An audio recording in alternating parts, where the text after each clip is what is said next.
Mister சிம்மன், commissioner உங்களை reach பண்ண try பண்ணியிருக்காரு. But is not able to reach you.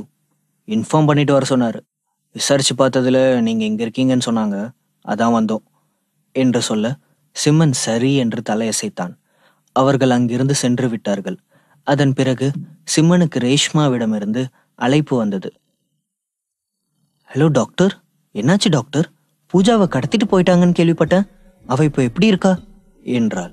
அவ இப்போ மயக்கத்துல இருக்கா, பட் இன்னும் கொஞ்ச நேரத்துல கண் முழிச்சிருவா என்றாள். டாக்டர், நான் ஒரு முக்கியமான விஷயத்த உங்ககிட்ட சொல்லணும். அது அன்னைக்கு பூஜாவோட போன பொண்ணுங்க எல்லாரும் திரும்பி வரல. ஒரு பொண்ணு மிஸ்ஸிங். அதை நம்ம கிட்ட சொல்லாம மறைச்சிருக்காங்க. அந்த பொண்ணு வீட்டுக்கு போயிட்டான்னு நினைச்சிட்டு இருக்கும்போது அவங்க பேரண்ட்ஸ் ஆயிஷாவுக்கு கால் பண்ணி விசாரிச்சிருக்காங்க. பட் அவ இன்னும் வரலன்னு அப்போதான் ஆயிஷாவுக்கு தெரியுது. அவ அந்த பங்களாவுக்கு பக்கத்துல தான் எங்கேயாச்சும் மிஸ் ஆகி இருக்கணும். இப்ப என்ன பண்றது டாக்டர் என்றாள். என்ன ரேஷ்மா நீ இப்போ இப்படி சொன்னா என்ன அர்த்தம்? அந்த பொண்ணு பேர் என்ன என்றான். தீபா என்று சொல்ல, சரி நான் போய் பார்க்கறேன், பட் அது வரைக்கும் நீ பூஜா கூட இரு என்றான். ரேஷ்மா சரி என்று சம்மதிக்க சிம்மன் அந்த இடத்திற்கு புறப்பட்டு சென்றான். அது ஒரு இரவு நேரம். அவன் தனியாக எங்கோ சென்று கொண்டிருந்தான். அவன் ஒரு பெரிய பையை தொங்க விட்டிருந்தான். அந்த பையில் சில பெயிண்டிங் சம்பந்தப்பட்ட பொருட்களும் தூரிகைகளும் வைக்கப்பட்டிருந்தது.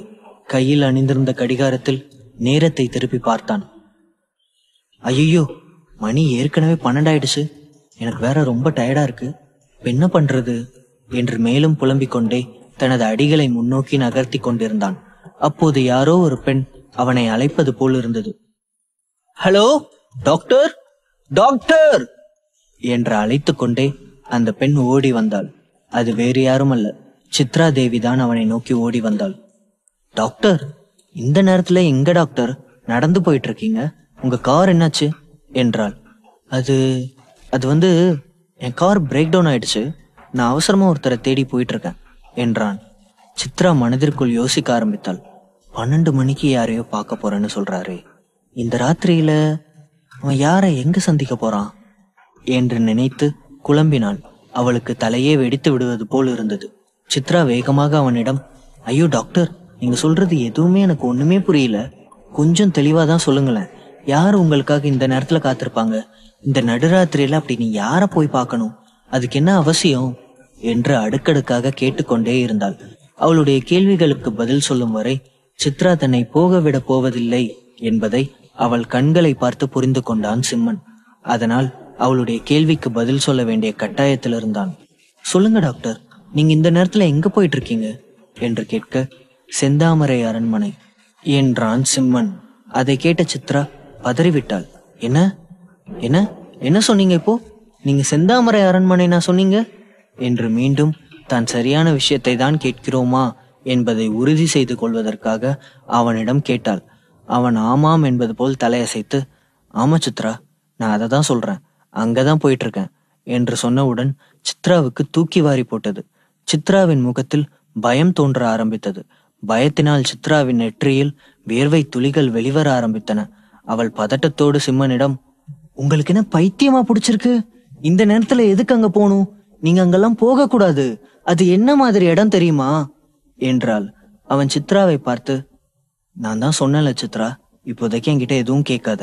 என்னால உன்கிட்ட எதையுமே சொல்ல முடியாது. நான் ரொம்ப அவசரமா போயிட்டு இருக்கேன். தயவு செஞ்சு வழிய விடு சித்ரா. நான் திரும்பி உனக்கு எல்லாத்தையும் சொல்றேன் என்றான். ஆனால் சித்ரா பிடிவாதமாக இருந்தாள். இல்ல டாக்டர், என்னால உங்களை அங்க போக விட முடியாது. இவ்வளவு ராத்திரியில அங்க போறது சரியில்லை. அந்த அரண்மனையில என்ன இருக்குன்னு உங்களுக்கு தெரியுமா என்றாள். எனக்கு நல்லாவே தெரியும் சித்ரா, அதனாலதான் அங்க போறேன். நான் அங்க போயே ஆகணும், இல்லனா என்று ஏதோ சொல்ல பாதியிலே நிறுத்தி கொண்டான். 2 புருவங்களையும் உயர்த்திய சித்ரா ஆச்சரியத்தோடு அவனிடம், அங்க போகலனா என்ன ஆயிடும்? என்னன்னு சொல்லுங்க என்று பதட்டத்தோடு கேட்டாள். சித்ராவின் கேள்விகளை அலட்சியப்படுத்திய சிம்மன், எல்லாத்தையும் நான் அப்புறமா சொல்றேன் சித்ரா, தயவு செஞ்சு இப்போதைக்கு என்ன போக விடு என்றான். நோ, நீங்க அங்க போக கூடாது. அது ரொம்ப ஆபத்தான இடம்னு தெரிஞ்சும் என்னால உன்னை அங்க போக அனுமதிக்க முடியாது என்றாள். இல்ல சித்ரா, நான் அங்க போயே ஆகணும். யாரு தடுத்தாலும் என்னால கேட்க முடியாது.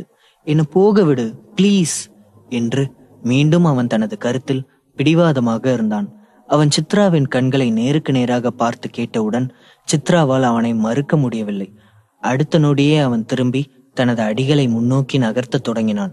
இந்த டாக்டர் ஏன் நான் சொல்றது கூட கேட்காம செந்தாமரை அரண்மனைக்கு போறதுக்கு இவ்வளவு பிடிவாதமா இருக்காரு? அதுதான் ஏன்னு ஒண்ணுமே புரியலையே. அந்த அரண்மனை பத்தி எப்படி நான் அவருக்கு விளக்க முடியும் என்று மனதுக்குள் நினைத்து வருந்தினாள். அவள் செய்வதறியாது திகைத்தாள். அவளுடைய முகப்பாவனையை பார்க்கும்போது அவளுக்கு ஏதோ பயம் இருப்பதாக தெளிவாக புரிந்தது. சிம்மன் தொடர்ந்து முன்னேறி சென்று கொண்டிருந்தான். அவன் போகும்போது சித்ரா அவனை பின்னால் இருந்து பார்த்து கொண்டிருந்தாள். அவனை எப்படி தடுத்து நிறுத்துவது என்று அவளுக்கு புரியவில்லை. அவள் தவிப்போடு பார்த்து கொண்டிருந்தாள். இல்ல இல்ல, நான் அவனை தனியா போக விடக்கூடாது. அவன் இந்த நேரத்துல அந்த அரண்மனைக்கு போறது நல்லதில்ல. ஏதாவது செஞ்சே ஆகணும். அவனை தடுத்து நிறுத்தியே ஆகணும். இப்ப என்ன செய்யறது என்று யோசித்துக் கொண்டே சுற்றும் முற்றும் பார்த்தாள். தெருவின் நடுவில் ஒரு டெலிபோன் பூத் ஒன்று இருந்தது. அதை கண்டவுடன் அவள் மனதில் ஒரு யோசனை தோன்ற அவள் வேகமாக அந்த டெலிபோன் பூத்துக்குள் நுழைந்தாள். ஒரு சிறிய அறை போன்ற பூத்துக்குள் நுழைந்து கதவை சாத்தி கொண்டு கமிஷனர் சூர்யாவுக்கு டயல் செய்ய நினைத்தாள். பைக்குள் அவசரமாக தேடி அவரது நம்பரை எடுத்தாள். அந்த நம்பருக்கு டயல் செய்தவுடன் மறுபக்கத்திலிருந்து கமிஷனர் அழைப்பை ஏற்று காதில் வைத்தார். சித்ரா பதட்டத்தோடு டெலிபோனில் ஹலோ கமிஷனர் சார் என்றாள். எஸ், நான் கமிஷனர் சூர்யா தான் பேசுறேன். யாரு நீங்க என்றவுடன் சார் நான் சித்ரா பேசுறேன் சார் என்று பதிலளித்தாள். What? Chitra? Who is Chitra என்றார். என்று கேட்க நான் சிம்மனோட ஃப்ரெண்டு என்றாள். என்ன இந்த நேரத்துல கால் பண்ணிருக்க? குரல் வேற ரொம்ப பதட்டமா இருக்கே. எனி ப்ராப்ளம் என்றார் கமிஷனர் சூர்யா. சித்ரா பதட்டத்தோடு ஆமா சார், டாக்டர் சிம்மன் என்று தன் வார்த்தைகளை முடிப்பதற்குள் மறுபக்கத்திலிருந்து அவரது குரல் கணீரென ஒலித்தது. தொடரும்.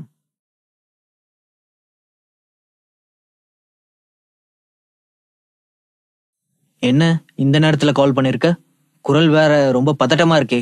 எனி ப்ராப்ளம் என்றார் கமிஷனர் சூர்யா. சித்ரா பதட்டத்தோடு ஆமா சார், டாக்டர் சிம்மன் என்று தன் வார்த்தைகளை முடிப்பதற்குள் மறுபக்கத்திலிருந்து அவரது குரல் கணீரென ஒலித்தது. என்னாச்சு சித்ரா? நீ ஏன் இவ்வளவு பதட்டமா இருக்க? Anything wrong? சிம்மனுக்கு என்னாச்சு? அவன் நல்லா தானே இருக்கான் என்றார். ஐயோ சார், நான் உங்களுக்கு எப்படி சொல்லி புரிய வைப்பேன்? அவர் இப்போ செந்தாமரை அரண்மனைக்கு போயிட்டு இருக்காரு என்று சித்ரா சொன்னவுடன் சித்ராவை போலவே கமிஷனர் சூர்யாவும் அதை கேட்டு அதிர்ச்சி அடைந்து விட்டார். கமிஷனர் சூர்யா பதட்டமான குரலில் வாட் நான்சென்ஸ்? அந்த அரண்மனைக்கு எதுக்காக இந்த நேரத்துல போகணும் என்றார். அதுதான் சார் எனக்கும் புரியல. நான் எவ்வளவோ சொல்லி பார்த்துட்டேன். என் பேச்சை கேட்காம அவர் அங்க போயே தீருவேன்னு சொல்லிட்டு போயிட்டு இருக்காரு என்றாள் சித்ரா. ஓ காட், இந்த நேரத்துல எதுக்காக அந்த அரண்மனைக்கு போகணும்? அந்த அரண்மனை பத்தி என்று ஏதோ சொல்ல வந்து பாதியிலே நிறுத்தி கொண்டார். நான் எவ்வளவோ எடுத்து சொல்லி அவனை தடுத்து நிறுத்த ட்ரை பண்ண சார். ஆனா என் பேச்ச கூட கேட்காம அவன் போயிட்டே இருக்கான் சார். எனக்கு என்னவோ ரொம்ப பயமா இருக்கு சார். உங்க மேல அவனுக்கு அதிக மரியாதை இருக்கு. நீங்க சொன்னா கண்டிப்பா உங்க பேச்ச கேட்பான்னு நம்பிதான் நான் உங்களுக்கு கால் பண்ணேன் சார். இப்ப எனக்கு என்ன பண்றதுன்னு ஒண்ணுமே புரியல சார். ப்ளீஸ் தயவு செஞ்சு எனக்கு ஹெல்ப் பண்ணுங்க என்றாள். கவலைப்படாத சித்ரா, நான் உனக்கு ஹெல்ப் பண்றேன். முதல்ல பதட்டப்படாத என்றார் கமிஷனர் சூர்யா. சித்ரா பேசிக்கொண்டே டெலிபோன் பூத் கண்ணாடி வழியாக சிம்மனை பார்த்து கொண்டிருந்தாள். அவன் தெரு முனை வரை நடந்து சென்று விட்டான். வேகமாக தன் அடிகளை முன்னோக்கி நகர்த்தி கொண்டிருந்தான். சித்ரா, ஒரு காரியம் பண்ணு. சொல்லுங்க சார். நீங்க என்ன சொன்னாலும் அப்படியே செய்றேன் என்றாள். நீ அவனை பின்தொடர்ந்து போ. நான் சீக்கிரமா அங்க வந்துடுறேன். அவனை தனியா அங்க போக விடாத என்றார். சரி, ஓகே சார். நான் அவன் பின்னாடி போறேன். நீங்க சீக்கிரமா வந்துருங்க என்று சொல்லி இணைப்பை துண்டித்து விட்டாள். டெலிபோன் பூத்திலிருந்து வெளியே வந்து தெருமுனையை பார்த்தாள். சிம்மன் அப்போதுதான் தெருமுனையில் இடது பக்கம் திரும்பி நடந்து சென்று கொண்டிருந்தான். சித்ரா வேக வேகமாக சிம்மனை நோக்கி ஓட ஆரம்பித்தாள்.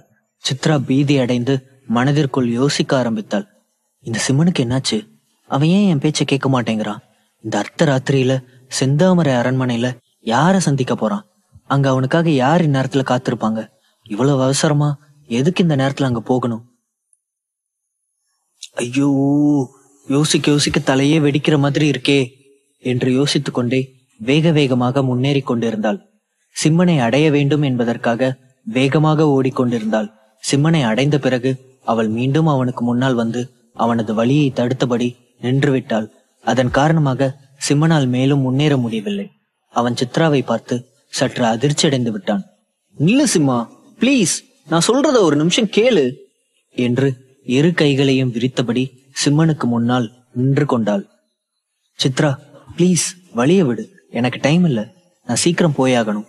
உன்கிட்ட நான் ஏற்கனவே சொன்னேன்ல, நீ திரும்ப திரும்ப என் வழியில எதுக்காக குறுக்க வந்துட்டே இருக்க? எதுக்காக என்ன போக விடாம தடுக்க ட்ரை பண்ற? தயவு செஞ்சு என்ன போக விடு சித்ரா என்றான். சித்ரா முதலில் சற்று மூச்சரிக்க ஆரம்பித்தாள். பிறகு அவள் ராகவனை பார்த்து, அவசரப்படாத சிம்மா, உன்னை அங்க போக கூடாதுன்னு நான் எப்போ தடுத்தேன்? இப்ப நான் உன்னை தடுக்க வரல, நானும் உன் கூட வரேன் என்றாள். அதை கேட்டவுடன் சிம்மன் சற்று அதிர்ச்சி அடைந்து விட்டான். அவன் தனது 2 புருவங்களையும் உயர்த்தி சித்ராவிடம் வியப்போடு, என்னது, நீயும் என் கூட வரியா என்று அதிர்ச்சியோடு கேட்டான். சித்ரா தன் கருத்தில் உறுதியாக இருந்தாள். ஆமா, நானும் உன் கூட வரேன் என்று மீண்டும் கூறினாள். இல்ல சித்ரா, வேணாம், நீ அங்கெல்லாம் வர வேணாம் என்று சொல்ல சித்ரா ஆச்சரியத்தோடு, ஏன் வரக்கூடாது என்றாள். அந்த இடத்த பத்தி உனக்கு தெரியும்ல, அங்க போறது ரொம்ப டேஞ்சரான விஷயம், அதனாலதான் சொல்றேன், நீ என் கூட அங்கெல்லாம் வர வேண்டாம் என்றான். ஓ, அங்க போனா உயிருக்கு ஆபத்து வருமா? அப்படின்னா நீ மட்டும் எதுக்காக அங்க போகணும் என்றாள் சித்ரா.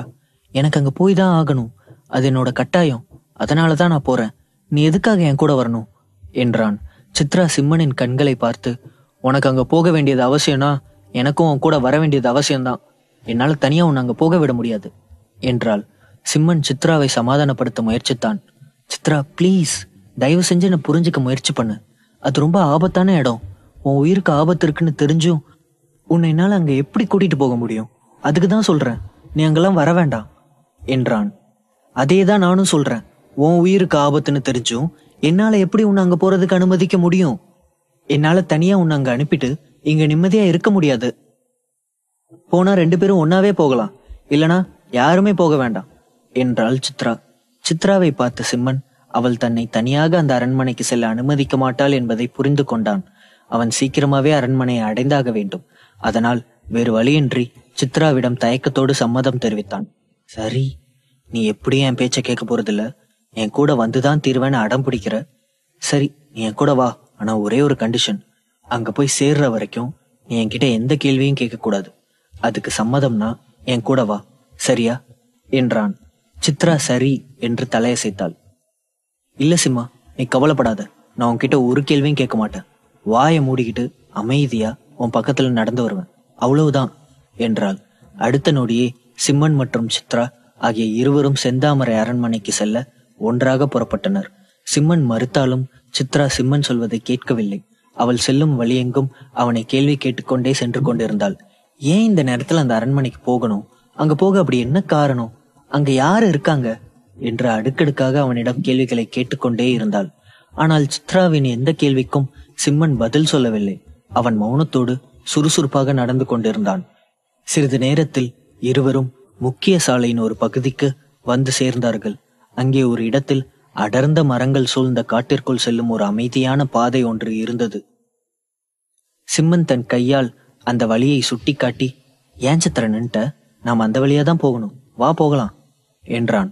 எனக்கு தெரியும் சிம்மா, அந்த பாதை வழியாதான் அந்த அரண்மனைக்கு போகணும்னு எனக்கு நல்லாவே தெரியும், கொஞ்சம் இந்த பக்கம் பாரேன் என்று ஒரு இடத்தை சுட்டி காட்டினான். அங்கே ஒரு சிறிய முருகன் சிலை ஒன்று இருந்தது. ஒன்றும் புரியாமல், என்னங்க என்று கேட்டான். தொடரும்.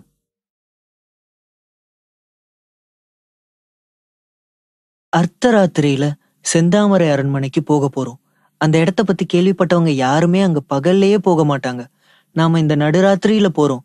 அதனாலதான் போறதுக்கு முன்னால முருகனை வேண்டிக்கிட்டு போகலான்னு தோணுச்சு. அதனாலதான் நின்னுட்டேன். நீயும் வா, 2 பேரும் முருகனை வணங்கிட்டு போலாம் என்றாள். சித்ரா வேண்டுமென்றே சிம்மன் முன் பயப்படுவது போல் நடித்து கொண்டிருந்தாள். என்ன பாக்குற சிம்மா, அந்த அரண்மனையில பேய் இருந்தா என்ன பண்றது? அதுக்குதான் சொல்றேன், வா, முருகனை வேண்டிக்கோ, அவர் நமக்கு துணையா இருப்பாரு என்றாள். இதோ பார் சித்ரா, இப்பவும் ஒன்னும் கெட்டு போகல, நான் சொல்றத கேளு.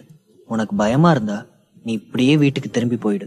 என் கூட நீ வர வேண்டிய அவசியமே இல்லை, நான் தனியா பாத்துக்கிறேன் என்றான். ஆனால் சித்ரா தன் கருத்தில் உறுதியாக இருந்தாள். இல்ல சிம்மா, அது மட்டும் முடியாது.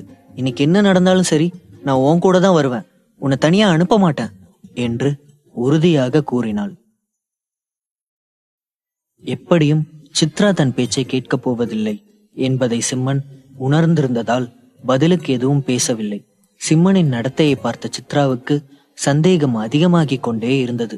இதுவரை சித்ரா சிம்மனிடம் இப்படிப்பட்ட வித்தியாசமான நடவடிக்கைகளை பார்த்ததில்லை. சரி, இப்ப என்ன செய்யணும் என்று கேட்க, வா வந்து இந்த முருகனை வேண்டிக்கிட்டு கிளம்பலாம் என்று சொல்லி இருவரும் முருகன் சிலைக்கு அருகில் சென்று நின்று கைகளை கூப்பி வணங்கினார்கள். சித்ரா வேண்டுமென்றே ஒரு சில நிமிடங்கள் முருகனை வணங்குவது போல கண்களை மூடி வேண்டிக் கொண்டிருக்க, சிம்மனும் கண்களை மூடி வணங்க ஆரம்பித்தான். அவள் அந்த சந்தர்ப்பத்தை பயன்படுத்தி கொண்டு தனது ஹேண்ட்பேக்கை கலட்டி முருகன் சிலைக்கு அருகில் வைத்து விட்டாள். அதை பார்த்தவுடன் சூர்யா புரிந்து கொள்வான் என்று நினைத்து அதை அங்கே வைத்துவிட்டு மீண்டும் முருகனை வணங்கினாள். சித்ரா புத்திசாலித்தனமாக ஹேண்ட்பேக்கை அங்கே வைத்த விஷயம் சிம்மனுக்கு தெரியவில்லை. அதன் பிறகு சித்ராவும் சிம்மனும் மரங்கள் சூழ்ந்த காட்டுப்பாதையில் நடந்து சென்று கொண்டிருந்தார்கள். சிறிது நேரம் நடந்த பிறகு இருவரும் செந்தாமரை அரண்மனையின் வாசலுக்கு முன்னால் வந்து நின்றார்கள்.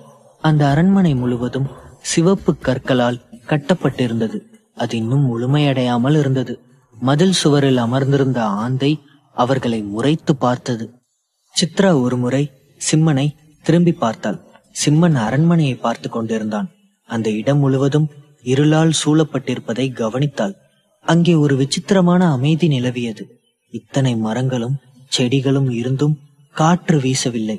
அனைத்தும் அப்படியே அசையாமல் நின்று கொண்டிருந்தது. ஒரு துளி சத்தம் கூட எழவில்லை. பயப்படுவது போல் நடித்து கொண்டிருந்த சித்ரா சிம்மனை பார்த்து, சிம்மா, இந்த இடத்தை பார்த்தாலே கொலை நடுங்குது. எனக்கு ரொம்ப பயமா இருக்கு சிம்மா. நான் சொல்றத கேளு. இப்போ கூட ஒன்னும் கெட்டு போயில்ல. இப்படியே நம்ம திரும்பி போயிடலாம். வா சிம்மா என்றாள். திரும்பி போகணும்னா தாராளமா நீ மட்டும் திரும்பி போ சித்ரா. ஆனா நான் இங்கிருந்து திரும்பி போகிறதுக்காக வரல. நான் உள்ள போக தான் போறேன் என்றான் சிம்மன். சித்ரா எவ்வளவு எடுத்து சொல்லியும் சிம்மன் அவள் பேச்சை கேட்கவில்லை. அடுத்த நொடியே அரண்மனை கதவு வழியாக உள்ளே நுழைந்தான். சித்ராவும் வேறு வழியின்றி சிம்மனை பின்தொடர ஆரம்பித்தாள். அரண்மனையின் கம்பீரமான 2 பெரிய கதவுகளையும் தள்ளி திறந்து கொண்டு சிம்மன் உள்ளே நுழைந்தான். கதவை திறக்கும் போது அதிலிருந்து சத்தம் வந்தது. கதவுக்கு எதிரில் ஒரு முற்றம் இருப்பதை இருவரும் கவனித்தார்கள். முற்றத்தை சுற்றி சிறிய சிறிய அறைகள் அமைக்கப்பட்டிருந்தன. அரண்மனையின் வடக்கு பகுதியில் மேடைக்கு நேரடியாக செல்லும் படிக்கட்டுகள் இருந்தன. சிம்மன் அந்த படிக்கட்டில் ஏறி மேடைக்கு சென்று நின்று கொண்டான். அவன் அந்த அரண்மனைக்குள் நுழைந்தது முதல் யாரையோ தேடிக்கொண்டே இருந்தான். மேடையில் நின்றாலும் யாரையோ தேடுவது போல் சுற்றுமுற்றும் பார்த்து கொண்டே இருந்தான். ஆனால் கண்ணுக்கு தெரிந்தவரை அங்கே யாருமே கண்களுக்கு தென்படவில்லை. அரண்மனையின் பாலடைந்த பழைய சுவர்கள் இரவில் மேலும் பயங்கரமாக தெரிந்தது. அந்த சுவர்களுக்கு உயிர் இருப்பது போல் தோன்றியது. சிம்மனிடம் என்ன கேட்டாலும் அவன் தன் கேள்விக்கு பதில் சொல்ல மாட்டான் என்பது சித்ராவுக்கு தெரியும். எல்லா கேள்விகளையும் அவன் தவிர்த்து வந்தான். அதனால் அவள் சிம்மனிடம் எதுவும் கேட்காமல் அமைதியாக நின்று கொண்டிருந்தாள். சிம்மன் யாரையோ தேடுகிறான். அது யார் என்பதை தெரிந்து கொள்ள வேண்டும் என்ற ஆவல் அவளுக்குள் இருந்தது. ஆனால் அவனிடம் அதை பற்றி எதுவும் கேட்கவில்லை. சிறிது நேரம் காத்திருந்தால் தன்னாலேயே தெரிந்துவிடும் என்று நினைத்தாள். 1/2 மணி நேரம் ஆகியும் சிம்மன் அந்த இடத்தை விட்டு நகரவே இல்லை. அவன் அங்கேயே நின்று கொண்டிருந்தான். சுற்றும் முற்றும் பார்த்து கொண்டே இருந்தான். ஆனால் அப்போது வரை யாருமே அங்கு வரவில்லை. சிம்மன் இன்னும் கூட உற்சாகத்தோடு தான் நின்று கொண்டிருந்தான். ஆனால் சித்ராவின் பொறுமை கொஞ்சம் கொஞ்சமாக கலைய ஆரம்பித்தது. அவள் காத்திருந்து காத்திருந்து கடுப்பாகி விட்டாள். போதும் சிம்மா, இன்னும் எவ்வளவு நேரம் தான் இப்படியே நின்றுட்டு இருக்க போறோம். நீ எதுக்காக இங்க வந்தன்னு சொல்லு பிளீஸ் என்றாள். இனி சித்ராவின் கேள்வியை தவிர்க்க முடியாது.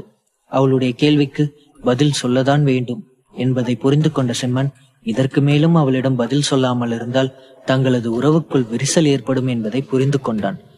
சித்ரா சிம்மனுக்கு மேலும் அழுத்தம் கொடுத்து, சொல்லு சிம்மா, எதுக்காக இந்த நேரத்துல இங்க வந்த? அதுவும் அவசரமா ஏன் வரணும்? நான் எத்தனையோ முறை உன்கிட்ட கேட்டு பார்த்துட்டேன். நீ என்னோட எந்த கேள்விக்கும் பதில் சொல்லல. இப்ப நம்ம அரண்மனைக்குள்ளேயே வந்துட்டோம். இப்ப வாச்சு சொல்லு, நீ எதுக்காக இங்க வந்திருக்க என்றான். சொல்றேன் சித்ரா, நான் இங்க வந்ததுக்கு காரணம் ஒரு பொண்ணை தேடி என்றான். சித்ரா ஆச்சரியத்தோடு சிம்மனை பார்த்து, வாட், பொண்ணா? யார் அந்த பொண்ணு என்றாள். ஆமா சித்ரா, உனக்கு பூஜாவை பத்தி தெரியும்ல, அவளுக்கு பேய் பங்களாவுக்கு போய் அவுஜா போர்டு விளையாட ரொம்ப பிடிக்கும். அப்படி ஒரு நாள் போகும்போது அங்க ஒரு ஃப்ரெண்ட் மட்டும் மிஸ் ஆகிட்டாளாம். அவ எங்க போனான்னு தெரியல, அவளை தேடிதான் வந்தேன் என்று சொல்லி கொண்டிருந்த சிம்மன் பாதியிலேயே நிறுத்திவிட்டு வேறு ஏதோ ஒரு சிந்தனையில் மூழ்கிவிட, என்ன சிம்மா நீ என்ன சொல்ல வர? இப்போ கூட அந்த பொண்ணு இங்கதான் இருப்பான்னு சொல்றியா? அதுக்கு வாய்ப்பு இருக்கா என்ன? இதெல்லாம் முட்டாத்தனமா இல்லையா? ஒண்ணு அவ இந்நேரம் வீட்டுக்கு போயிருக்கணும், இல்லனா இதே சாக்கா வச்சு அவ காதலன் கூட ஓடி போயிருக்கணும் என்று சொல்லி சிரித்தாள். சிம்மன் திகிலூட்டும் விதமாக பொறுமையாக அவளை திரும்பி பார்த்து முறைத்தான். தொடரும். தப்பா பேசாத சித்ரா, நீயும் ஒரு பொண்ணுதான், இப்படியெல்லாம் பேசக்கூடாது. அது மட்டும் இல்ல, அந்த பொண்ணை காப்பாற்ற வேண்டிய பொறுப்பு நமக்கும் இருக்கு என்றான். அந்த பொண்ணை கண்டுபிடிக்கணும்னா வேற யாரையாவது கூட்டிட்டு வரலாம்ல, நீ மட்டும் எதுக்கு தனியா வரணும்? அதுதான் என்னோட கேள்வியே என்றாள் சித்ரா. எனக்கு தெரியும் சித்ரா, ஆனா எனக்கு என் உயிரை விட என்னோட ஃப்ரெண்டு தான் ரொம்ப முக்கியம். எப்படியாவது அமானுஷ்ய சக்திகளை உணர்ந்து அந்த பொண்ணை காப்பாத்தி கூட்டிட்டு போகணும். இதுல என்னோட உயிரே போனாலும் பரவாயில்ல என்றான். அவன் அப்படி சொன்னவுடன் சித்ரா சட்டென அவனது வாயை பொத்தி, அப்படியெல்லாம் பேசாத சிம்மா, எனக்கு ரொம்ப பயமா இருக்கு, நீ அப்படியெல்லாம் பேசி என்னை ரொம்ப பயமுறுத்தாத என்றாள். தன்னை சுற்றி இருந்த அடர்ந்த இருளையும் பழைய சுவர்களையும் பார்த்த சித்ரா, இந்த இடத்த பார்க்கவே பயமா இருக்கு சிம்மா என்றாள். இல்ல சித்ரா, அந்த பொண்ணு நிச்சயமா இங்கதான் இருப்பா. உனக்கு இன்னொரு விஷயம் தெரியுமா சித்ரா? அவ இங்கதான் சுத்தி திரியிறதா சொல்றாங்க என்று சொல்ல, சித்ரா அதிர்ச்சியோடு, அவ சுத்துறாளா?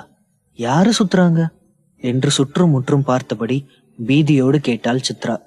அவதான் செந்தாமரை, செந்தாமரை தான் இங்க சுத்திட்டு இருக்கா என்றான் சிம்மன். அவன் சொல்வதை கேட்ட சித்ரா, செந்தாமரையை பத்தி சிம்மனுக்கு எப்படி தெரியும் என்று மனதிற்குள் யோசித்தாள். எல்லாமே தெரிந்திருந்தாலும் செந்தாமரையை பற்றி எதுவுமே தெரியாதது போல் சிம்மனுக்கு முன்னால் ஒரு முகப்பாவனை வைத்திருந்தாள். எதுவும் அறியாதவளை போல நடித்து கொண்டிருந்த சித்ரா சிம்மனை பார்த்து, யார் இந்த செந்தாமரை? அவளுக்கு இந்த நேரத்துல இங்க என்ன வேலை என்றாள். செந்தாமரை யாரா? உனக்கு அவளை பத்தி தெரியாதா சித்ரா? அவதான் இந்த அரண்மனைக்கே சொந்தக்காரி, தினமும் ராத்திரி இங்கதான் பேயா அலைஞ்சிட்டு இருக்கா என்று சொல்ல, சித்ரா அதை கேட்டு அதிர்ச்சி அடைந்து விட்டாள். அவன் சித்ராவை பார்த்து, உன்னை பார்த்தா செந்தாமரை பத்தி எதுவுமே தெரியாது போல இருக்கே. இந்த அரண்மனைக்கு பேரே செந்தாமரை அரண்மனை தான். அதுக்கு காரணமே அவதான். அவ தினம் ராத்திரியில இங்க நடமாடுறதுனாலதான் இந்த அரண்மனைய செந்தாமரை அரண்மனைன்னு சொல்றாங்க என்றான். சிம்மன் செந்தாமரையை பற்றி சொல்ல சொல்ல சித்ரா பயந்தவளை போல நடித்து கொண்டிருந்தாள். உனக்கு அவளை பத்தி தெரிஞ்சிருக்குமே, அவளை பத்தி ஊர்ல ஒவ்வொருத்தரும் ஒவ்வொரு விதமா பேசிக்கிறாங்க, ஆனா அவளோட உண்மையான கதை என்னங்கிறது எனக்கு நல்லாவே தெரியும் என்றான் சிம்மன். சித்ரா அவன் சொல்வதை அமைதியாக கேட்டுக்கொண்டிருந்தாள். அவளோட ஆன்மா இன்னும் இந்த அரண்மனையை பாதுகாக்கிறதா மக்கள் நம்பிட்டு இருக்காங்க. அவதான் ஒவ்வொரு ராத்திரியிலையும் யாரையுமே இந்த அரண்மனைக்குள்ள நுழைய விடாம பாதுகாக்கிறாளாம். அதையும் மீறி யாராவது உள்ள நுழைஞ்சா மறுநாள் காலையில ஒண்ணு பைத்தியமா வெளியே போவாங்க, இல்லைன்னா டெட் பாடியா தான் வெளியே போவாங்க. இன்னொரு பக்கம் சௌபர்ணிகா அப்படின்னு ராஜஸ்தான்ல இருந்து வந்த ஒரு பழங்குடி பொண்ணு வழி தவறி இந்த அரண்மனைக்கு அடைக்கலம் தேடி வந்து ஏதோ ஒரு காரணத்துக்காக இங்கே தற்கொலை பண்ணிக்கிட்டதாவும் அவளோட ஆவி தினம் இந்த அரண்மனையில அலையிறதாவும் சொல்றாங்க. இப்படி ஒவ்வொருத்தரும் ஒவ்வொரு விதமா அவளை பத்தி கதை சொல்றாங்க. ஆனா அது எல்லாமே வெறும் கட்டுக்கதை தான். கட்டிடங்கள் பழசாக பழசாக கதைகளும் பழசாயிட்டே போகுது. ஆனா எல்லாரும் நம்பக்கூடிய ஒரு உண்மையான கதையும் இருக்கு. அதுதான் செந்தாமரை பத்தின உண்மை கதை. சிம்மன் சித்ராவின் கண்களை பார்த்து அவளை பற்றிய உண்மையான கதையை சொல்ல ஆரம்பித்தான்.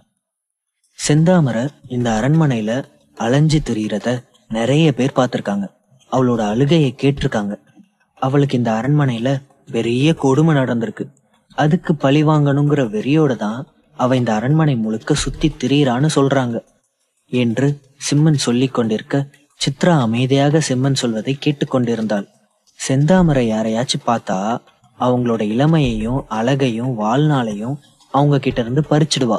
யாரோட உடம்பு மேல அவளோட நிழல் விழுதோ அவங்க இளமையை இழந்துருவாங்க. அது மட்டும் இல்ல, அவங்க வாழ்க்கையையும் இழந்துருவாங்க என்றான். சித்ரா வேண்டுமென்றே சிம்மனுக்கு முன்னால் பயப்படுவது போல் நடித்து கொண்டே இருந்தாள். உனக்கு தெரியுமா சித்ரா, இன்னைக்கு ஒரு கொடூரமான பேயா சுத்திட்டு இருக்கிற இதே செந்தாமரை சாகிறதுக்கு முன்னாடி இப்படி இருந்ததில்ல. சாகிறதுக்கு முன்னால அவ எப்படி இருந்தா தெரியுமா? அவ ஒரு பேரழகி. அவளை பார்த்தாலே போதும்னு ஒவ்வொருத்தரும் ஏங்குவாங்களாம். அவ்வளோ பெரிய பேரழகியாம். சுற்று வட்டாரத்திலேயே அவளை மாதிரி அழகு யாருமே கிடையாதுன்னு சொல்லிக்கிறாங்க என்றான். அவளுக்கு அப்படி என்னாச்சு சிம்மா? அவ ஏன் இப்ப பேயா மாறிட்டா? அப்படி என்ன நடந்துச்சு அவளுக்கு என்றாள் சித்ரா. அந்த காலத்துல இந்த அரண்மனையில ஒரு வயசான ராஜா ஒருத்தர் இருந்தான். அவன் தன்னோட ராஜ்யத்திலேயே ரொம்ப அழகா இருந்த ஒரு பொண்ணை கல்யாணம் பண்ணிக்க ஆசைப்பட்டான். அவளோட அழகை பத்தி சாம்ராஜ்யம் முழுக்க பரவி இருந்துச்சு. அதை கேள்விப்பட்ட ராஜா அந்த பொண்ணை அடையணும்னு ஆசைப்பட்டு அவளை கல்யாணம் பண்ணிக்க நினைச்சான். ஆனா அந்த பொண்ணு அப்ப ரொம்ப சின்ன பொண்ணு. அந்த பொண்ணுக்கு ராஜா மேல விருப்பமே இல்லை. அவ கல்யாணம் பண்ணிக்க முடியாதுன்னு சொன்னான். ஆனா அந்த சாம்ராஜ்யத்தை பொறுத்த வரைக்கும் ராஜாவோட பேச்சுக்கு மறு பேச்சே இல்லை. அந்த பொண்ணை கட்டாயப்படுத்தி கல்யாணம் பண்ணி அரண்மனைக்கு கூட்டிட்டு வந்துட்டான் அந்த வயசான ராஜா. அந்த பொண்ணுதான் செந்தாமரை. விருப்பமே இல்லாம கட்டாயத்தின் பேர்ல ராஜாவோட வாழ்ந்துட்டு இருந்த அந்த அழகிக்கு அங்க வேலை செய்யற ஒரு வேலைக்கார மேல காதல் வந்துருச்சு. அரசன் வேட்டையாட வெளியே போகும்போதெல்லாம் செந்தாமரை தன்னோட காதலனோட சந்தோஷமா இருக்கிறது தான் வழக்கம். சிம்மன் தனது மார்பில் ஆழமான மூச்சை இழுத்து பிறகு மீண்டும் தொடர்ந்தான். அப்படிதான் ஒரு முறை ராஜா வேட்டையாட வெளியில போயிட்டாரு. வழக்கம் போல ராணியும் வேலைக்காரனும் ஒன்னா சந்திச்சாங்க. ஆனா அன்னைக்கு ராஜா அவரோட வாளை அவர் ரூம்லயே மறந்து வச்சுட்டு போயிட்டாரு. அதை எடுக்கிறதுக்காக திரும்ப வர வேண்டியதா போச்சு. இது தெரியாம ராணியும் அவளோட காதலனும் ராஜாவோட படுக்கையில ஆடம்பரமா படுத்திருந்தாங்க. ராஜா 2 பேரையும் கையும் களவுமா பார்த்துட்டாரு. இதை சொல்லி கொண்டிருக்கும் போதே சிம்மன் அமைதியாகி விட்டான். சிம்மன் அமைதியாக இருக்க சித்ரா வெறித்தனமாக அவனிடம், அதுக்கப்புறம் என்னாச்சு சிம்மா? ராஜா அவங்களை என்ன பண்ணாரு என்று அவனை உலுக்கினான். சிம்மன் வேறு எதையோ யோசிப்பது போல் சித்ராவை வெறித்து பார்த்து கொண்டிருந்தான். ஏன் சிம்மா அமைதியா இருக்க? ராஜா அவளை என்ன பண்ணாரு? சொல்லு சிம்மா என்றாள். சித்ராவின் கண்களை பார்த்த சிம்மன் அவளிடம், அவர் என்ன செஞ்சாருன்னு நான் சொல்றேன். ஆனா அதுக்கு முன்னால அந்த இடத்துல நீ இருந்திருந்தா என்ன செஞ்சிருப்ப என்றான். சித்ரா தனது 2 புருவங்களையும் உயர்த்தி ஆச்சரியத்தோடு, நானா? புரியல என்றாள். ஒருவேளை நீ அந்த இடத்துல இருந்தா என்ன பண்ணிருப்பேன்னு கேட்டேன். இன்னும் தெளிவா சொல்லணும்னா, உன் காதலன் வேற ஒரு பொண்ணோட இருக்கிறத பார்த்தா நீ என்ன பண்ணிருப்ப என்றான் சிம்மன். இந்த கேள்வியை சிம்மன் சித்ராவிடம் கேட்ட உடனேயே அவள் தன் காதலன் தனக்கு கொடுத்த அவமானங்களை பற்றி யோசிக்க ஆரம்பித்து விட்டாள். சிம்மன் இப்படி கேட்டவுடன் சித்ரா சிம்மனை சந்தேகிக்க ஆரம்பித்தாள். சிம்மன் எதுக்காக இப்படி ஒரு கேள்வியை கேட்கிறான்? ஒருவேளை இவனுக்கு நான் இவனை லவ் பண்றேனா இல்லையான்னு தெரிஞ்சுக்க விரும்புறானா என்று யோசித்தாள். அவள் அமைதியாக யோசித்துக் கொண்டிருக்க, ஏன் அமைதியா இருக்க? பதில் சொல்லு சித்ரா.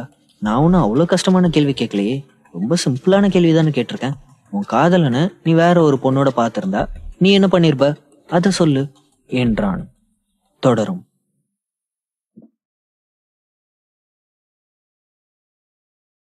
யோசித்துக் கொண்டிருக்க, ஏன் அமைதியா இருக்க? பதில் சொல்லு சித்ரா. நான் ஒன்னும் அவ்வளவு கஷ்டமான கேள்வி கேட்கலையே, ரொம்ப சிம்பிளான கேள்விதானே கேட்டிருக்கேன். உன் காதலனை நீ வேற ஒரு பொண்ணோட பார்த்திருந்தா நீ என்ன பண்ணிருப்ப? அத சொல்லு என்றான். தெரியாது சிம்மா என்றாள். சித்ராவிடம் இப்படி ஒரு பதில் வரும் என்று நினைத்து கூட பார்க்காத சிம்மன் சித்ராவின் பதிலை கேட்டு ஆச்சரியப்பட்டான். சித்ரா வேறு எதையும் யோசிப்பதற்குள் சிம்மன் அவளிடம், நீ ரொம்ப நல்ல பொண்ணு சித்ரா. ஆனா அந்த ராஜா அப்படி இல்ல தெரியுமா? அவன் ரொம்ப திமிரு பிடிச்சவன். அவன் அந்த பொண்ணை என்ன பண்ணான் தெரியுமா? அவளை வேலைக்காரனோட சேர்த்து வச்சு பார்த்த உடனேயே அந்த இடத்திலேயே தன்னோட வாளால வேலைக்காரனை வெட்டி கொன்னுட்டான். ஆனா ராணிய கொல்லல என்றான். ராணிய கொல்லலையா? ஏன் ஏன் ஏன் ஏன் ராணிய மட்டும் கொல்லல? மன்னிச்சு விட்டாரா என்று மிகுந்த எதிர்பார்ப்போடு கேட்டாள் சித்ரா. மன்னிக்கிறதா?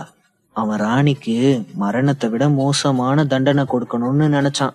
ராஜாவுக்கு துரோகம் பண்ணதுக்கு அப்புறம் அவ அவ்வளவு சுலபமா செத்துடக்கூடாதுன்னு நினைச்ச அந்த ராஜா நாம யாருமே நினைச்சு பார்க்க முடியாத ஒரு கொடூரமான தண்டனைய அவளுக்கு கொடுத்தான். அப்படி என்ன தண்டனை கொடுத்தான் தெரியுமா? தினமும் அவளுக்கு 100 சவுக்கடி கொடுத்தான். அதுவும் எப்படி தெரியுமா? ராணிய அரை நிர்வாணமாக்கி தினமும் 100 சவுக்கடி கொடுத்தான். அதோட விட்டா கூட பரவாயில்ல, 100 சவுக்கடி கொடுத்ததுக்கு அப்புறம் அந்த காயத்து மேல உப்ப தடவ சொன்னான். அவ வழியில அலறி துடிக்கிற சத்தம் அந்த அரண்மனை முழுக்க கேக்கும். அதை கேட்கும் போதே கொலை நடுங்கும். அவ்வளவு கொடூரமான தண்டனையை தான் அந்த ராஜா அவளுக்கு கொடுத்தான் என்றான் சிம்மன். ராணியின் தண்டனையை கேட்டவுடன் சித்ராவின் உள்ளம் நடுங்க ஆரம்பித்தது. அந்த ராணியின் வலியை உணர்ந்து அவளது உடல் சிலிர்த்தது. சிம்மன் தனது பேச்சை தொடர்ந்தான். ஒவ்வொரு நாளும் ராணிக்கு தண்டனையை நிறைவேற்றும் போதும் அவ அலறுற சத்தம் இந்த அரண்மனை முழுக்க கேட்கும். அந்த சத்தத்தை கேட்டாதான் ராஜாவோட மனசு நிம்மதி அடையும். இந்த தண்டனையை அவளுக்கு வாழ்நாள் முழுக்க கொடுத்தான். ஒவ்வொரு நாளும் அவ இந்த வலியை அனுபவிச்சா. இந்த சாம்ராஜ்யமே பார்த்து பார்த்து வியந்து போன அவளோட அழகு மெல்ல மெல்ல குறைஞ்சு ஒரு நாள் மறைஞ்சிடுச்சு. அவளோட அழகு மட்டும் போகல, உடம்புல இருந்த சத்தும் போய் மெலிஞ்சு பலவீனமாயிட்டா. மரணம் மட்டும்தான் இதுக்கான தீர்வா இருந்துச்சு. அப்படி ஒரு நாளும் வந்துச்சு. தினமும் இந்த கொடூரமான தண்டனையை அனுபவிச்சிட்டு இருந்த பேரழகி வாழ்க்கை ஒரு நாள் முடிவுக்கு வந்துச்சு. அவ இறந்து போயிட்டா என்று சொல்லி சிம்மன் மௌனமாகி விட்டான். சித்ரா சிம்மனையே பார்த்து கொண்டிருந்தாள். சிம்மன் தனது பேச்சை தொடர்ந்தான். அவளோட ஆத்மா அவ உடம்ப விட்டு போனாலும் இந்த அரண்மனையை விட்டு அவ போகல. அவளுக்கு ராஜா மேல அளவுக்கு அதிகமான கோபம் இருந்துச்சு. அவ ஆத்மா சாந்தி அடையல. ராஜாவை பழி தீக்காம அவளால சமாதானம் ஆக முடியாது. அவ இறந்ததுக்கு அப்புறம் முதல்ல பழி வாங்கினது ராஜாவை தான். ஆனா அவரை கொன்னதுக்கு அப்புறமும் அவ மனசு சமாதானமாகல. அவ எல்லா மக்களையும் கொல்ல ஆரம்பிச்சிட்டா. வெறி பிடிச்சவளா மாறிட்டா. இன்னைக்கு வரைக்கும் அவ மனசு சமாதானமாகாம இந்த அரண்மனையிலேயே தான் அலைஞ்சு திரியுது. அவளை சந்திக்க தான் நான் இங்க வந்திருக்கேன் என்று சொல்லி முடித்தான். அவ இவ்வளவு கோவத்துல இருக்கான்னு தெரிஞ்சிருந்தும் நீ எதுக்காக அவளை சந்திக்கணும்? உனக்கு என்ன பைத்தியமா என்றாள் சித்ரா. நான் தான் முன்னாடியே சொன்னனே, நான் ஒரு பொண்ணை தேடிதான் இங்க வந்திருக்கேன். அது மட்டும் இல்ல, இந்த செந்தாமரையால கண்டிப்பா என்ன கொல்ல முடியாது என்றான். அதை கேட்டு சித்ரா மிகவும் ஆச்சரியப்பட்டாள். எப்படி அவ்வளவு உறுதியா சொல்ற? ஏன் அவ உன்னை மட்டும் கொல்ல மாட்டாளா என்றாள் சித்ரா. நான் அதுக்கான முழு ஏற்பாட்டோட தான் இங்க வந்திருக்கேன் சித்ரா. நான் அப்பாவே வந்து அவகிட்ட மாட்டிக்கிட்டு செத்துருவேன்னு நினைச்சியா? அந்த ராணி பத்தி எல்லாத்தையும் விசாரிச்சுட்டு தான் இங்க வந்திருக்கேன். அவளுக்கும் ஒரு வீக்னஸ் இருக்கு. அவ பயப்படுற ஒரு விஷயம் இருக்கு என்று சொல்ல சித்ரா மிகுந்த ஆர்வத்தோடு, அது என்ன விஷயம்? எதை பார்த்து அவ பயப்படுவா என்றாள். சாட்டை. சாட்டை சாட்டைக்குதான் அவ பயப்படுவா. சாட்டையால அடி வாங்கி செத்து போனதுனால அவளுக்கு சாட்டைனாலே ரொம்ப பயம். அதனாலதான் நான் என் கையோட இதை கொண்டு வந்திருக்கேன் என்று சொல்லிக்கொண்டே தனது முதுகுக்கு பின்னால் இருந்து ஒரு பெரிய கருப்பு சாட்டையை வெளியில் எடுத்தான். அதை சித்ராவிடம் காட்டி, இதோ இந்த சாட்டைய பாரு சித்ரா, இது நம்ம கிட்ட இருக்கிற வரைக்கும் அவளால நம்மள ஒன்னும் பண்ண முடியாது என்றான். எனக்கு இன்னும் ரொம்ப பயமா இருக்கு சிம்மா. நீ சொல்ற கதையில இருந்தே அவ எவ்வளவு உக்கிரமா இருப்பான்னு நல்லா தெரியுது. நாம இங்க இருக்கவே கூடாது. உடனே இங்க இருந்து கிளம்பலாம் வா என்றாள் சித்ரா. சிம்மன் சித்ராவிடம், நான் தான் சொல்றேன்ல, பயப்படாத சித்ரா. இதுல பயப்படுறதுக்கு எந்த அவசியமும் இல்ல. நீ தேவையில்லாம பயப்படாத. எப்படியும் அந்த பொண்ணை கண்டுபிடிக்காம நான் இங்க இருந்து வரமாட்டேன் என்று பிடிவாதமாக இருந்தான். ஐயோ, இந்த சிம்மன் என் பேச்ச கேட்கவே மாட்டேங்கிறான். இப்ப என்ன பண்றது? கமிஷனர் சார் கூட இன்னும் இங்க வரல. அவர் எங்க இருக்காருன்னு தெரியல. அவர் ஏன் இன்னும் இங்க வரல என்று யோசித்துக் கொண்டே சுற்றும் முற்றும் பார்த்து கொண்டிருந்தாள் சித்ரா. அவள் பலமுறை சிம்மனை சமாதானப்படுத்தி அங்கிருந்து அழைத்து செல்ல முயற்சி செய்தாள். ஆனால் சிம்மன் சௌபர்ணிகாவை பார்க்காமல் அங்கிருந்து வெளியேற மாட்டேன் என்று பிடிவாதமாக இருந்தான். சித்ரா பயப்படுவது போல் நடித்து, சிம்மா, எனக்கு இதயம் ரொம்ப வேகமா துடிக்குது. நெஞ்சு வலிக்கிற மாதிரி இருக்கு. ஏதோ கெட்டது நடக்க போற மாதிரி தோணுது. பிளீஸ், உடனே நாம இங்கிருந்து போயிடலாம். வா வா சிம்மா. சௌபர்ணிகா இங்க வரமாட்டா. இது எல்லாமே வெறும் கட்டுக்கதை தான். நம்மள பயமுறுத்துறதுக்காக சொல்லி வச்சிருக்காங்க. நாம இந்த இடத்துல இருக்க வேணாம். உடனே இங்க இருந்து போயிடலாம் என்றாள். பயப்படாத சித்ரா, நான் தான் உன் கூட இருக்கேன்ல, நீ ஒன்னும் என்று அவன் தன் வார்த்தைகளை முடிப்பதற்குள் ஏதோ ஒரு சத்தம் கேட்க அவன் தனது வார்த்தைகளை முடிக்காமல் பாதியிலேயே நிறுத்தி கொண்டான். சித்ரா, உனக்கு அந்த சத்தம் கேக்குதா? இரும்பு சங்கிலியை இழுக்கிற சத்தம் என்று சொன்னவுடன் சித்ராவும் அதை கவனிக்க ஆரம்பித்தாள். யாரோ ஒருவரின் காலில் இரும்பு சங்கிலியால் கட்டப்பட்டு அதை இழுத்து செல்வது போல் தோன்றியது. அந்த சத்தத்தை கேட்டியா சித்ரா? இது அவளேதான். அவ வந்துட்டா. அவ சாகிறதுக்கு முன்னால அவ கால்ல இரும்பு சங்கிலியால கட்டி வச்சிருந்தாங்க. கண்டிப்பா இது அவதான் என்று மகிழ்ச்சியோடு கூறினான். சங்கிலியின் சத்தம் அவர்களை நெருங்கி வந்து கொண்டிருந்தது. சித்ராவின் பதட்டமும் அதிகமாகிக் கொண்டே இருந்தது. இருவரும் தங்களை நெருங்கி வரும் சத்தத்தை பார்த்தபடி நிலையாக எதிரில் பார்த்து கொண்டிருந்தார்கள். ஆனால் அவர்களால் யாரையும் பார்க்க முடியவில்லை. அந்த நேரத்தில் சித்ரா சட்டென எதையோ உணர்ந்து அவசரமாக பின்பக்கம் திரும்பினாள். அவளை தொடர்ந்து சிம்மனும் திரும்பினான். அடுத்த வினாடியே இருவரும் அலறினார்கள். தொடரும்.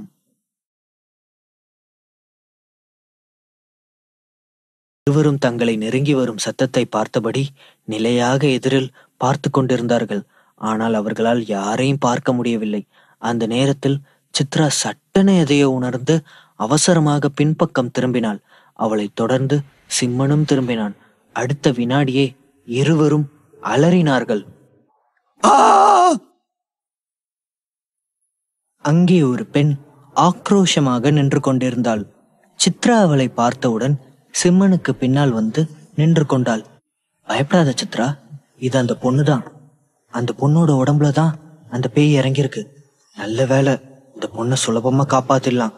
ஆனா இந்த பொண்ணு பேருதான் எனக்கு மறந்து போச்சு என்று சொல்லிக்கொண்டே தனது பையில் வைத்திருந்த சாட்டையை வெளியில் எடுத்தான். அதை பார்த்தவுடன் அந்த பெண் நடுங்க ஆரம்பித்து விட்டாள். ஆனால் வேறு வழி இல்லை. சிம்மன் அந்த பெண்ணை அடித்து சித்திரவதை செய்ய ஆரம்பித்தான். ஒரு தாயத்தை எடுத்து அந்த பெண்ணின் கைகளில் வைத்து அழுத்தினான். கொடூரமான அலறல் சத்தத்தோடு அந்த பெண்ணின் உடலிலிருந்து கருப்பு நிற புகை வெளியேறி வானில் சென்று மறைந்து விட்டது. உடனே அந்த பெண் மயங்கி கீழே விழுந்து விட்டாள். அதன் பிறகு சிம்மனும் சித்ராவும் அவளை தூக்கி கொண்டு அந்த அரண்மனையை விட்டு வெளியே வந்தார்கள். அவர்கள் வெளியே வந்த மறுகணமே அந்த அரண்மனை இடிந்து தரைமட்டமாகிவிட்டது. அதே நேரம் கமிஷனரும் அங்கே வந்து சேர்ந்து விட்டார். அவர் நடந்ததை தெரிந்து கொண்டு சிம்மனை எச்சரிக்கை செய்தார். மூவரும் அந்த பெண்ணை மருத்துவமனைக்கு கொண்டு சென்று ட்ரீட்மெண்ட் கொடுத்தார்கள். அவள் மெல்ல மெல்ல குணமடைந்து விட்டாள். கமிஷனர் சிம்மனிடம், நான் எதுக்காக உங்ககிட்ட பேசணும்னு சொன்னேன் தெரியுமா சிம்மன்? நான் இவ்வளோ வருஷம் சர்வீஸ்ல இருக்கேன். ஆனா அந்த பொண்ணு ரோசிய பத்தி நான் இது வரைக்கும் கேள்விப்பட்டதே இல்லை. I think she is dangerous. So நீ அவகிட்ட இருந்து கொஞ்சம் விலகி இருக்க உன்னால முடிஞ்ச வரைக்கும் முயற்சி பண்ண என்று கடுமையாக கூறினார். சிம்மன் தலையசைத்து பதிலளித்தான். அடுத்த நாள் சிம்மன் தனது கிளினிக்கிற்கு வந்தவுடன் நுழைவாயில் கூட்டமாக இருப்பதை பார்த்தான். மேலும் அவர்கள் கிளினிக்கிற்குள் செல்லும் வழியை தடுத்தனர். டாக்டர் சிம்மன் வந்திருக்காரு என்று யாரோ அழைத்தனர். விரைவில் நுழைவாயிலில் கூட்டம் படிப்படியாக அவருக்கு வழிவகுத்தது. அவர்களில் பெரும்பாலானோர் முந்தைய நாள் கர்ப்பிணி பெண்ணை சிம்மன் எவ்வாறு காப்பாற்றினான் என்பதை வேடிக்கை பார்த்தவர்கள். எனவே அவர்கள் அவனை மிகவும் மதித்தனர். டாக்டர், நீங்க அந்த பொண்ணோட உயிரை காப்பாத்தினதுக்காக நன்றி சொல்லதான் நாங்க வந்திருக்கோம் என்று கர்ப்பிணி பெண்ணின் பெற்றோர், மாமியார் மற்றும் கணவர் அனைவரும் அவனிடம் கூறினார்கள். தயவு செஞ்சு எல்லாரும் எந்திரிங்க. நான் உயிரை காப்பாத்தினதான் இல்லைன்னு சொல்லல. ஒரு டாக்டரா அது என்னோட கடமை என்றான். டாக்டர், நாங்கெல்லாம் கிராமத்தை சேர்ந்தவங்க. இதை தவிர உங்களுக்கு எப்படி நன்றி சொல்றதுன்னு எங்களுக்கு தெரியல என்றார் கர்ப்பிணி பெண்ணின் கணவர். எனக்கு நன்றி சொல்லணும்னு நினைச்சா நீ முதல்ல உன் ஒய்ஃபை நல்லா பார்த்துக்கோ என்றான். சிம்மன் சிரித்து கொண்டே அவனுக்கு உதவினான். கர்ப்பிணி பெண்ணின் வயதான தந்தை, டாக்டர், நீங்க ஒரு உண்மையான அதிசய மருத்துவர். உங்களை யாரு கூடயும் ஒப்பிடவே முடியாது என்றார். சிம்மன் அவர்களை சமாதானப்படுத்திய பிறகு அனைவரும் இறுதியாக எழுந்து நின்றனர்.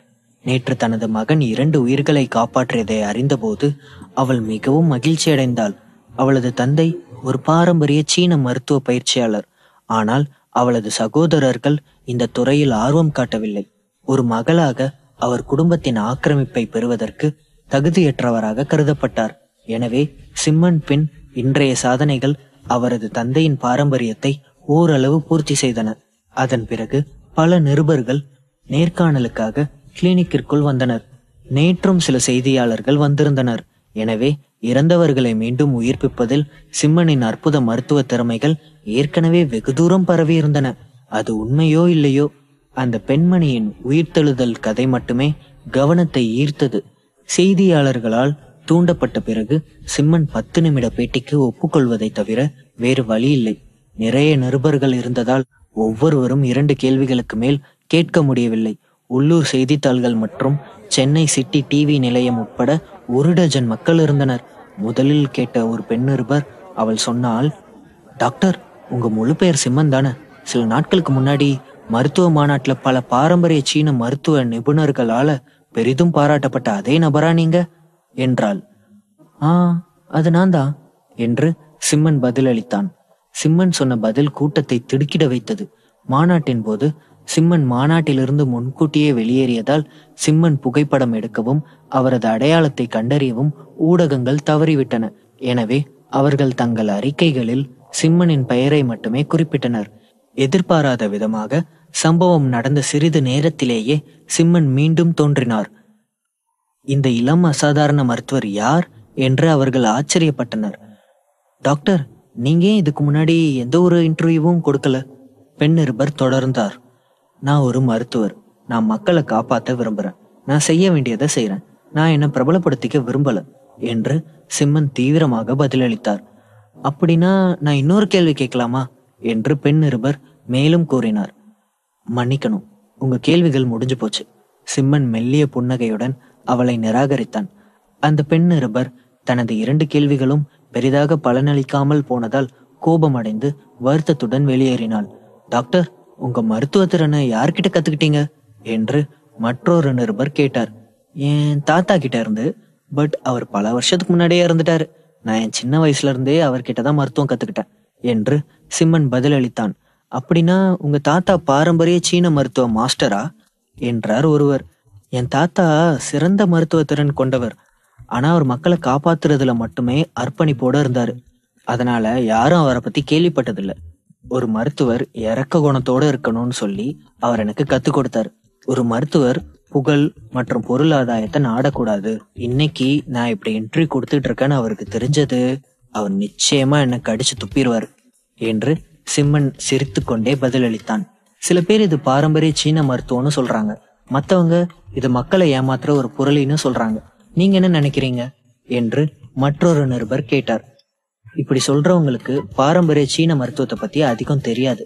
நேத்து நடந்த சம்பவமே பாரம்பரிய சீன மருத்துவம் பொய்யா இல்லையாங்கிறத நிரூபிக்க முடியும் என்று சிம்மன் நம்பிக்கையோடு வாதிட்டான்.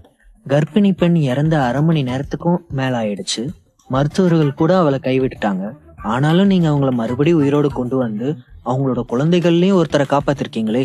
பாரம்பரிய சீன மருத்துவம் உண்மையிலேயே இறந்தவங்களையும் உயிர்ப்பிக்க கூடிய அளவுக்கு சக்தி வாய்ந்ததா என்று நிருபர் கேட்டார். கண்டிப்பா சொன்னா இறந்தவங்களை யாராலையும் உயிர்ப்பிக்க முடியாது. பாரம்பரிய சீன மருத்துவம் நோயாளிகளோட பிரச்சனையை கண்டுபிடிக்கிறதுல கவனம் செலுத்தும். கர்ப்பிணி பெண்ணோட இதயம் நேற்று துடிக்கிறத நிறுத்தி இருந்தாலும் அவளோட மூளை செயல்பாட்டுல தான் இருந்தது.